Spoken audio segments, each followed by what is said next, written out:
ሰላም ጤና ይስጥልን በመላው ዓለም የምትገኙ የተወደዳችሁ የሮሃ ቲቪ ተከታታዮች የሐምሌ 28 2018 ዓ.ም የረፋድ ዜናዎችን ይዘንላችሁ ቀርበናል። በጻድቃኔ ማርያም በመሬት መንሸራተት ህይወታቸው ላለፉ ሰዎች የሸዋ ጠቅላይ ግዛት አሳምነው እዝ ማዘኑን ገልጿል። በቅርቡ በአዳዲስ ኃይሎች አዳዲስ የውጊያ ግንባሮች ይከፈታሉ ሲል ፋኖ አሳውቋል። አቶ አረጋ ከበደ ወደ አዲስ አበባ የሚሸሽበትን ቤት 66 ሚሊዮን ብር አውጥቶ ሲያሰራ በወሎ የሚገኙ ባለስልጣናት ደግሞ ከባድ ሽሽት ውስጥ ገብተዋል። ከመሃል አዲስ አበባ ከካሳንቺስ በኮሪደር ልማት ስም የተፈናቀሉ ነዋሪዎች የከፋ ሰቆቃ ውስጥ መሆናቸውን ገልጸዋል። ፕሬዚዳንት ትራምፕ የአሁኑ ድርድር ኢራን ጥሩ ሰነድ መፈረም የምትችልበት የመጨረሻው እድል ነው ብለዋል። አድማጭ ተመልካቾቻችን አብራችሁ ልትቆዩ ከፈቀዳችሁ እነዚህ መረጃዎች በዝርዝር የምናሰማችሁ ይሆናል። የሮሃ ቲቪ ወቅታዊና ሀቀኛ መረጃዎች እንዲደርሷችሁ ቻናሉን ሰብስክራይብ፣ ላይክ እና ሼር በማድረግ አሁኑኑ ቤተሰብ ይሁኑ።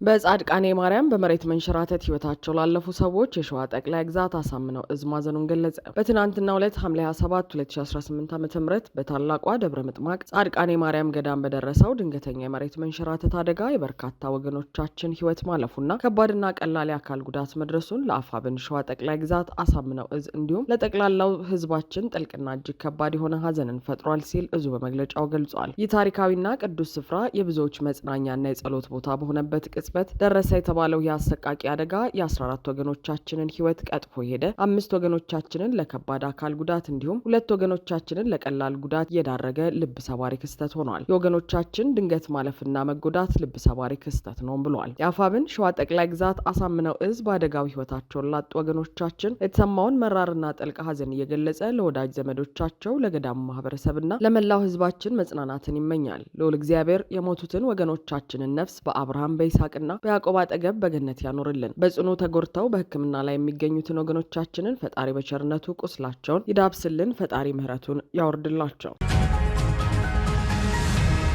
በቅርቡ በአዳዲስ ኃይሎች አዳዲስ የውጊያ ግንባሮች ይከፈታሉ ሲል ፋኖ አሳወቀ። የሜጀር ጀነራል ብርሃኑ ጥላሁንን ሰራዊት ድባቅ መጥቶ ዲሽቃ ብሬን ከ110 በላይ ክላሽ የማረከው 74ኛ ክፍለ ጦር ከቀናት በኋላ ለተከታታይ 6 ወራት ያሰለጠናቸውን የኮማንዶ ሰራዊት አባላት በክብር ወታደራዊ ስነ ስርዓት በድምቀት አስመርቋል። ህዝባዊ መሰረትን በማረጋገጥ እስከ መጨረሻው ህቅታ ከጠላት ጋር የሚዋደቁ የቁርጥ ቀን ልጆችን ለግዳጅ በማዘጋጀት የአፋብን ህዝብ ግንኙነት መምሪያ ኃላፊ አርበኛ አስረስ ማረ ደምጤ በተገኙበት ክፍለ ጦር የአማራ ህዝብ ዘብ የሆነ ኮማንዶ ሰራዊት በማስመረቅ የ3 ዓመት የድል በዓልን አክብሯል። እልፍ ጀግኖች፣ ለዓላማ የታመኑ ቆራጦች፣ በጽናት ለድል የተምዘገዘጉ ጀግኖች ጀብድ ከፈጸሙ በኋላ ለረፍት ያሰለጠኗቸውን የኮማንዶ ሰራዊት በማብቃት 74ኛ ክፍለ ጦር ለአማራ ህዝብ የህልውና ትግል ተጨማሪ ስትራቴጂካዊ ድል በታሪካዊ ቀን አስመዝግበዋል። መደራጀት፣ መሰልጠን፣ መታጠቅ የማይቋረጥ የትግል መስመር ያደረገው የአፋብን ቴዎድሮስ እዝ 201ኛ ኮር 74ኛ ክፍለ ጦር ከበርካታ ለአስጨራሽ ውጊያዎች ጎን ለጎን ያሰለጠናቸውን የኮማንዶ ሰራዊት የአፋብን ከፍተኛ አመራሮች፣ የሚኒሊክ እዝ አመራሮች፣ የ74ኛ ክፍለ ጦር አመራሮችና ጥሪ የተደረገላቸው የክብር እንግዶች በተገኙበት በክብር ወታደራዊ ስነ ስርዓት በድምቀት አስመርቀዋል። በምረቃ ስነ ስርዓቱ ላይ ንግግር ያደረገው አርበኛ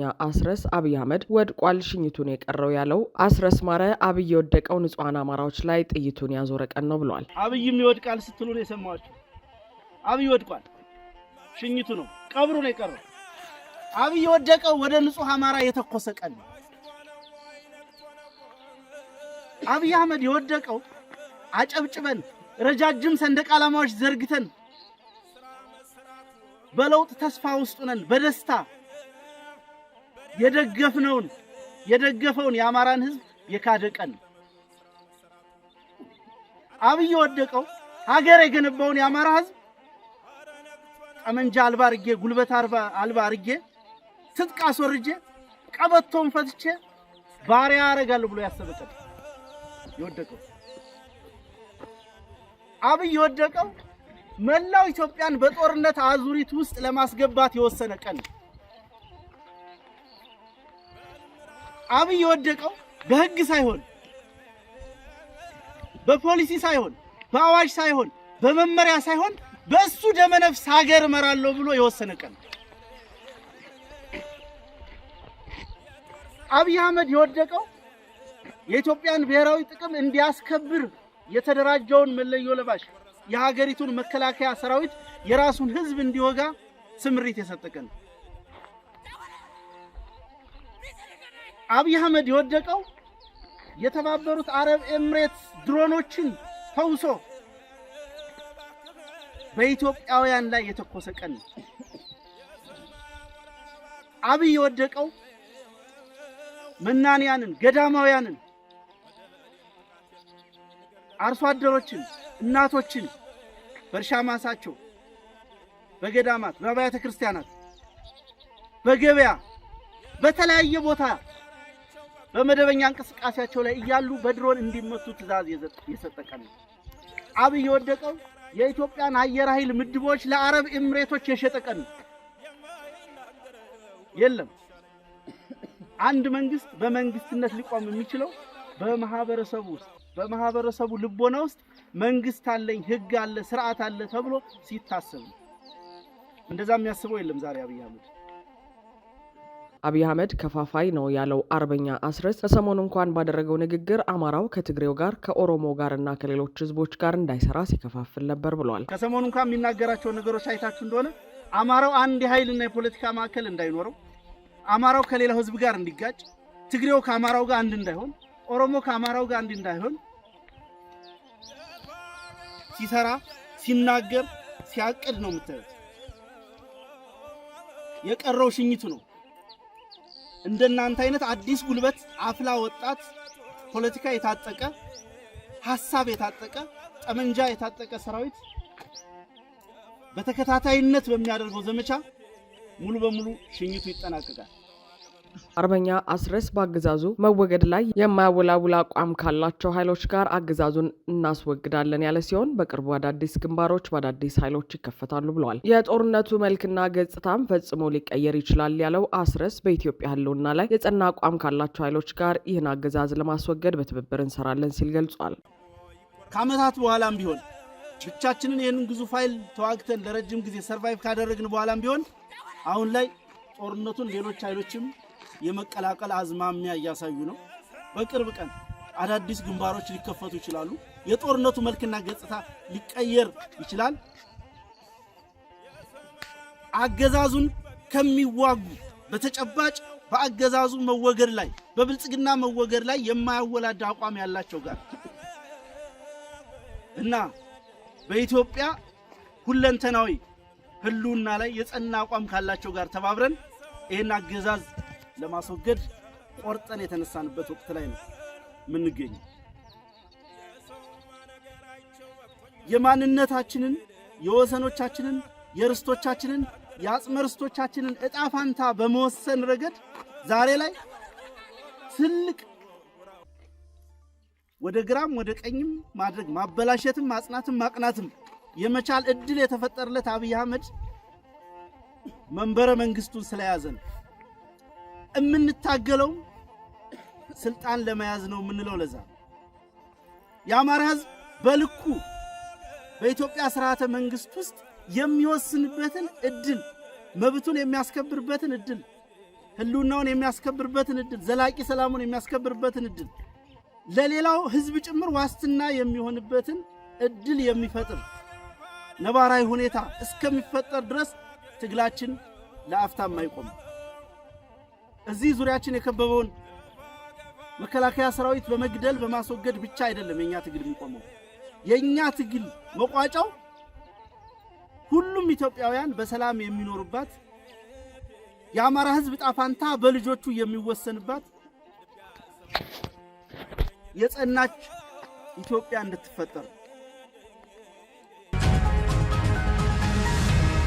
አቶ አረጋ ከበደ ወደ አዲስ አበባ የሚሸሽበትን ቤት 66 ሚሊዮን ብር አውጥቶ ሲያሰራ በወሎ የሚገኙ ባለስልጣናት ደግሞ ከባድ ሽሽት ውስጥ ገብተዋል። የአማራ ገንዘብና ኢኮኖሚ ቢሮ ያወጣውና የብልጽግና ደጋፊ የሆኑና በአማራ ህዝብ ትግል የሚቀልዱ ግለሰቦች ጭምር ባሰራጩት ደብዳቤ አረጋ ከበደ 66 ሚሊዮን ብር ከአማራ ህዝብ ካዝና በማውጣት በአዲስ አበባ የሚገኘውን ቤቱን አድሷል። ጎጠኛና የአማራ ህዝብ ጠላት የሆኑ አካላት ሳይቀሩ ባሰራጩት በዚህ ደብዳቤ ላይ አረጋ ከበደ ለጋስ ወደ አዲስ አበባ ሲያመራ አሊያም ነገሮች ተባብሰው ሲሸሽ ቆይበታለው ላለው ቤት ማደሻ 66 ሚሊዮን ብር ከገንዘብና ኢኮኖሚ ቢሮ ወጪ እንዲሆንና ህብር ኮንስትራክሽን ለተባለ ተቋም እንዲከፈል ታዟል። ይህ በእንዲህ እንዳለ በሰሜን ወሎ ዞን ስር የሚገኙ የወረዳ አመራሮች ወደ ደሴ ከተማ እየሸሹ መሆኑ ታውቋል። ይህንን ተከትሎ በከተማዋ የእንግዳ ማረፊያ አልጋ ቤቶች መጨናነቃቸው ተሰምቷል። በደቡብ ወሎ ዞን ስር በርካታ ወረዳዎችና የከተማ መስተዳድሮች በአማራ ፋኖ ብሔራዊ ንቅናቄ ሚኒሊክ እዝ ሰራዊት ቁጥጥር ስር እየገቡ ይገኛሉ። እስካሁን ባለው የደላንታ ወረዳና በወረዳው ስር የወገል ጤና ከተማ አስተዳደር ካድሬዎችን ጨምሮ ሌሎች የወረዳና የንዑስ ወረዳ መቀመጫ ከተሞች በፋኖ ቁጥጥር ስር ገብተዋል። ይህንን ተከትሎ ቀጠናቸው በፋኖ የተያዘባቸውና ገና ልንቆረጥ እንችላለን ብለው የፈሩ ካድሬዎች ወረዳቸውን ለቀው የዞኑ መቀመጫ ወደሆነችው ደሴ ከተማ እየሸሹ ይገኛሉ። በከተማዋ የደሴ ዙሪያ ወረዳ ካድሬዎችን ጨምሮ ከፊል የኩታበር ወረዳ፣ የደላንታ ወረዳና የወገል ጤና ከተማ አስተዳደር ካድሬዎች፣ የተንታ ወረዳ፣ የወግዲ ወረዳ፣ የወረባቦ ወረዳ አመራሮች ወደ ደሴ ሸሽተዋል። በተጨማሪም የሌሎች ወረዳ አመራሮች የፋኖን ግስጋሴ በመፍራት ቢሮ መግባት ያቆሙ ሲሆን ከወዲሁ የሚሸሹበትን መንገድ እያመቻቹ መሆኑ ተረጋግጧል። ይህንን ተከትሎ በደሴ ከተማ የሚገኙ የእንግዳ ማረፊያ ቤቶችና ሆቴሎች ላይ መጨናነቅ መፈጠሩን ለማረጋገጥ ተችሏል። አገዛዙ በደሴ ከተማ የሚገኙ ባንኮችን ተቀማጭ ገንዘብ እያሸሸ መሆኑ ታውቋል። ትናንት ሐምሌ 7 2018 ዓ.ም በአምቦሃ ክፍለ ከተማን ጨምሮ በሁሉም የከተማው አካባቢ የሚገኙ ባንኮች ገንዘባቸውን ወደ አዲስ አበባ ሲያሸሹ መዋላቸውን ማረጋገጡን መረብ ሚዲያ ዘግበዋል። በተመሳሳይ በወልዲያ ከተማ የሚገኙ የሰሜን ወሎ የባንኮች ዲስትሪክት ተቀማጭ ገንዘባቸውን እያሸሹ ይገኛሉ። ከመሃል አዲስ አበባ ከካሳንቺስ በኮሪደር ልማት ስም የተፈናቀሉ ነዋሪዎች የከፋ ሰቆቃ ውስጥ መሆናቸውን ገለጹ። አገዛዙ በኮሪደር ልማት ስም እያካሄደ ባለው የዲሞግራፊ ቅየራ ምክንያት ከ40 ዓመታት በላይ ከኖሩበት የታሪክና ማህበራዊ ትስስር ማዕከል ከነበረው ካሳንቺስ አካባቢ በአንድ ቀን አጭር ማስጠንቀቂያ የተፈናቀሉ ነዋሪዎች ያሉበት ሁኔታ እጅግ አስከፊ መሆኑ ተዘግቧል። በቃሊቲ ወርቁ ሰፈር በሚገኙ 5000 ተገጣጣሚ ቤቶች ውስጥ በከባድ እንግልት፣ መከራና የሰብአዊ መብት መጣስ ውስጥ እንደሚገኙ ነዋሪዎቹ እየገለጹ ይገኛሉ። ነዋሪዎቹ የሚዲያ ጫጫታን ለማዘጋት ሲል ለእነዚህ ተፈናቃዮች የመደባት ጥቂት ሳንቲም ጭምር በሙስና መበላቷንና መሰረታዊ ፍላጎቶች እንኳን እንዳልተሟሉላቸው በመግለጽ የከፋ ሁኔታ ውስጥ መውደቃቸውን ይናገራሉ። አዲሶቹን ተገጣጣሚ ቤቶች የመገንባት ኃላፊነት የተሰጠው የኢትዮጵያ ኮንስትራክሽን ስራዎች ኮርፖሬሽን እና ንዑስ ተቋራጮች መንግስት ክፍያ አልፈጸመልንም በሚል ምክንያት እጅግ ጥራት የጎደለውና በፊታችን የሚፈርስ ስራ ሰርተው ወጥተዋል የሚሉት አንድ የልማት ተነሺ አዛውንት ናቸው። የ72 ዓመት ባለጸጋው አክለውም ቤቶቹ ገና ካሁኑ ዝናብ የሚያስገቡ የመብራትና የውሃ ዝርጋታቸው ያልተጠናቀቀና ለሰው ልጅ መኖሪያነት በጭራሽ የማይመጥኑ ናቸው ያሉ ሲሆን ነዋሪዎች የዝናብ ውሃ በቤታቸው ውስጥ በባልዲ እየቀዱ ለመኖር መገደዳቸውን በቁጭት ይናገራሉ።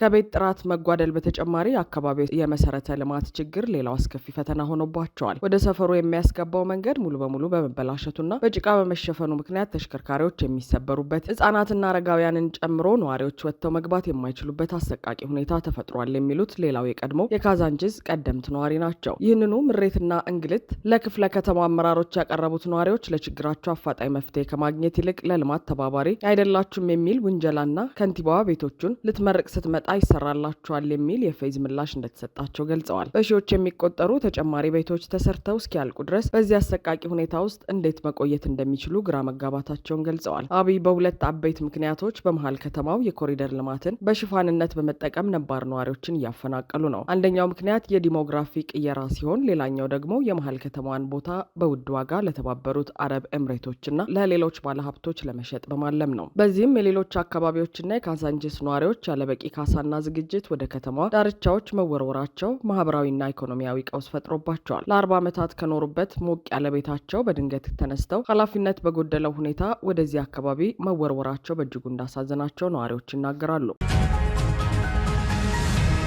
ፕሬዚዳንት ትራምፕ የአሁኑ ድርድር ኢራን ጥሩ ሰነድ መፈረም የምትችልበት የመጨረሻው እድል ነው አሉ። ከቴህራን ጋር ድርድር ተጀምሯል በሚል አቋማቸው የጸኑት የአሜሪካው ፕሬዚዳንት ዶናልድ ትራምፕ አሁን የሚደረገው ንግግር ኢራን ጥሩ ሰነድ መፈረም የምትችልበት የመጨረሻው እድል መሆኑን ተናግረዋል። ኢራን በበኩሏ በሆርሙዝ ወሽመጥ የሚደረግ የመርከብ ጉዞን ለማስጀመር የሚያስችል ጊዜያዊ መስመርን በተመለከተ ከኦማን ጋር እየተደራደረች መሆኑን አስታውቃለች። ቴህራን ይህንን ያስታወቀችው ፕሬዚዳንት ትራምፕ የኢራንን ጦርነት ለመቋጨት የሚካሄደው ንግግር ሰኞ ዕለት እንደሚጀመር እና ለድርድሩ ሲባል አገሪቱ ላይ ሊፈጸም የነበረ ከባድ ጥቃት እንዲቆም ማድረጋቸውን ከገለጹ በኋላ ነው። ትራምፕ ድርድሩ ላይ የትኛዎቹ አካላት እንደሚሳተፉ በግልጽ አልተናገሩም። ኢራን ግን ከአሜሪካ ጋር እየተደራደረች እንዳልሆነ ለድርድር የመቀመጥ እቅድ እንደሌላት ገልጻለች። ኢራን ተሳትፎ እንደሌላት መግለጿ የአሜሪካውን ፕሬዚዳንት ያስቆጣ ይመስላል። ትራምፕ በትሩዝ ሶሻል የማህበራዊ ሚዲያ ገጻቸው ባሰፈሩት ጽሑፍ የኢራን አመራር ለማመን በማይቻል ደረጃ ቀጣፊ ነው ሲሉ ዘልፈዋል። ቆይተውም በዋይት ሀውስ ከጋዜጠኞች ጋር በነበራቸው ቆይታ ንግግሩ እየተካሄደ ነው በሚለው አቋማቸው ጸንተው ታይተዋል። እየተነጋገርን ካልሆነ ስትጠይቁኝ እየተነጋገርን አይደለም እላለሁ፣ ነገር ግን በአሁኑ ሰዓት እየተነጋገርን ነው ሲሉ ተደምጠዋል። እየተነጋገርን ያለነውም በኢራን ጥያቄ ነው ያሉት ፕሬዚዳንት ትራምፕ ሳውዲ አረቢያ፣ ኳታር፣ የተባበሩት አረብ ኤምሬቶችና በርካታ ሀገራት ለድጋፍ እንደሚያደርጉ አንስተዋል። እነዚህ ሀገራት ለኢራን የመጨረሻ እድል መስጠት እንደሚፈልጉ ተናግረዋል። ኢራኖች ጥሩ ሰነድ መፈረም የሚችሉበት የመጨረሻ